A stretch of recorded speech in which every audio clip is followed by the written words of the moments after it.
Je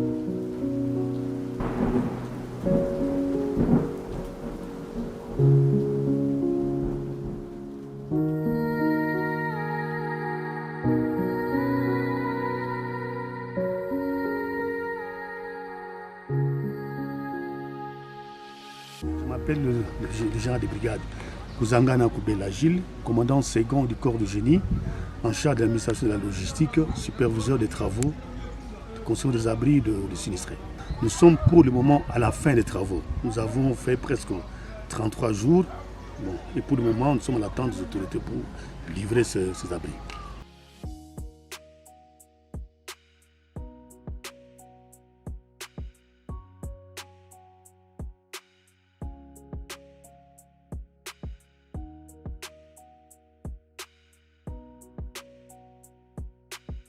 Ça, c'est le genre de maison que nous avons, parce que nous avons mis 2 chambres à coucher. Les 2 chambres à coucher sont là. Et chaque chambre a au moins une fenêtre, une petite fenêtre.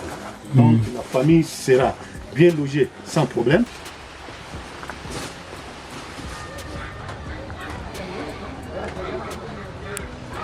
Ce site a été choisi par les autorités. Il y avait une négociation avec l'Église catholique. Le gouverneur militaire des provinces avait sollicité ça. C'est parce qu'il n'avait pas d'endroit, il n'avait pas d'espace pour pouvoir construire ces abris. C'est ainsi qu'on nous a amenés ici, cet espace appartenant aux prêtres. Nous avons dû utiliser beaucoup d'engins pour que nous puissions rendre cet espace utilisable. Il y a eu beaucoup de difficultés au départ. S'il n'y avait pas d'engins, vraiment ça devait être difficile. L'utilisation d'engins nous a permis à ce que nous puissions aplanir les terrains pour construire des latrines, pour réaliser des rechargements de scories volcaniques. Sans cela, vraiment ce serait un peu difficile vu que le terrain est vraiment rocailleux partout.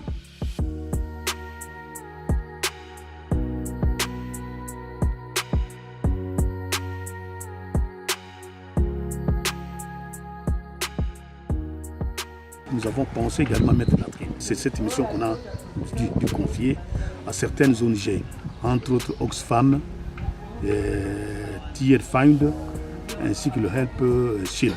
Donc nous avons construit le trou, nous avons disons fait les puits, et puis eux ils ont construit tout ce qui est superstructure. Donc dessus, c'est ce qu'ils ont fait. Au total, nous avons à présent, nous avons déjà 236 toilettes, ainsi que 86 douches que nous avons pour le moment. Nous avons les personnes âgées, les personnes avec handicap, dans leur toilette. La toilette qui est située dans cette porte ici réservée aux personnes avec handicap. Nous avons également placé des lampadaires en vue de pouvoir éclairer les sites pendant la nuit. Alors, les robinets également, tout est bien réparti, c'est selon le quartier. Au total, 66 robinets qui sont répartis sur tous les sites. En tout cas, les sinistrés ils seront bien de toutes les façons. Ils auront l'eau, les toilettes, l'électricité la nuit. Et puis également à l'entrée là-bas, pour pouvoir éviter le Covid, nous avons également prévu pour les jeunes des endroits pour se laver les mains avant de pouvoir accéder au site. Nous avons utilisé les génies militaires, c'est disons le 31e régiment génie, basé ici à Goma, ainsi que le personnel civil qui sont avec nous au sein de l'armée. Tout ceci a été, en fait les moyens ont été donnés par le gouvernement.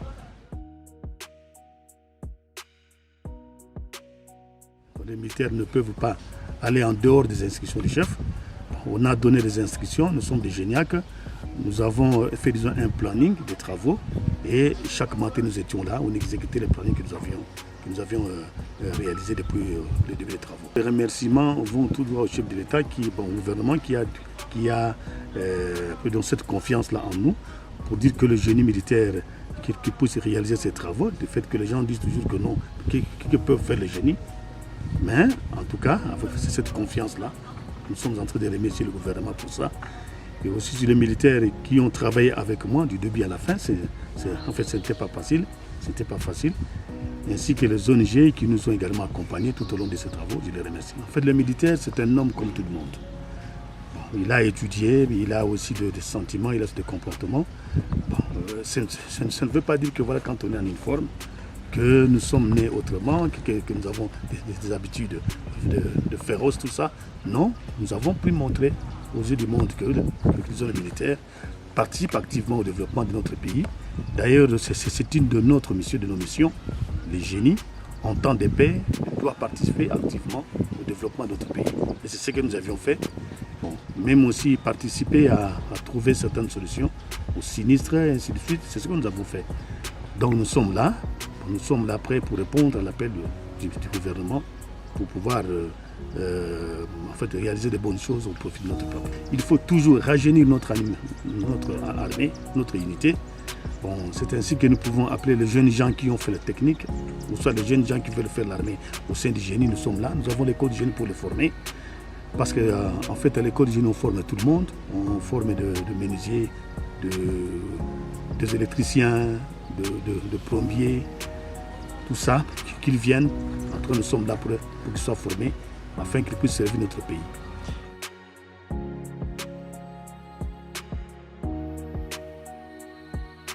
C'est une joie immense. C'est une joie immense dans ce sens que, bon, même le chef de l'État avait décidé, après ses travaux ici, pour dire que voilà les génies, on doit confier des travaux d'infrastructure publique aux génies militaires.